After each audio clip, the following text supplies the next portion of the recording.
तो आपका जो भी आएगा मान लीजिए डिस्प्लेसमेंट 0 ही आएगा। फिर t1 टाइम पे निकाल लेंगे, तो ये लिमिट जो जाएगा 0 से x1, ये इंटीग्रेशन करेंगे तो आपको x1 की वैल्यू मिलेगी। इसी तरीके से फिर 0 to x2, 0 to t2 time के लिए करेंगे तो मुझे x2 की वैल्यू मिलेगी, और फिर दोनों को हम x2 माइनस x1 करके चेंज इन डिस्प्लेसमेंट निकाल लेंगे। अगला केस है बेटा, अगर मान लीजिए सपोज करो कि आपकी वेलोसिटी जो है वो डिपेंड कर रही है टाइम के ऊपर, यानी velocity is the function of time दिया है। ऐसे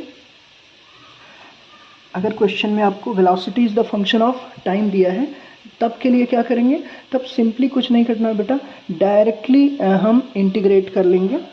v को हम सीधे सीधे लिख लेंगे dx बाई dt, ये और इक्वल्स टू ये हो जाएगा आपका ft, है ना, ft। बोथ साइड इंटीग्रेट करेंगे तो ये हमको मिलेगा बेटा integration of dx equals to integration of ft dt। Limit अगर है हमको तो लिमिट हम लगा लेंगे। मान लीजिए ये डिस्प्लेसमेंट x1 से x2 चेंज हो रहा है जब आपका टाइम t1 से t2 है, ठीक है बेटा। तो इस तरीके से हम ये निकाल लेंगे।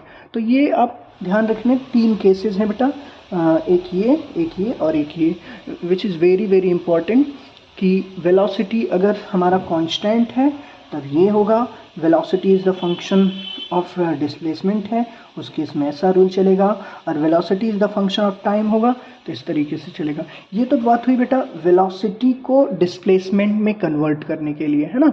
कभी कभी आपको जो है डिस्प्लेसमेंट दिया रहता है और वेलोसिटी निकालना होता है। तो अगर आपको बेटा ऐसे कोई भी क्वेश्चन दिया है कि मान लीजिए displacement is the function of time, x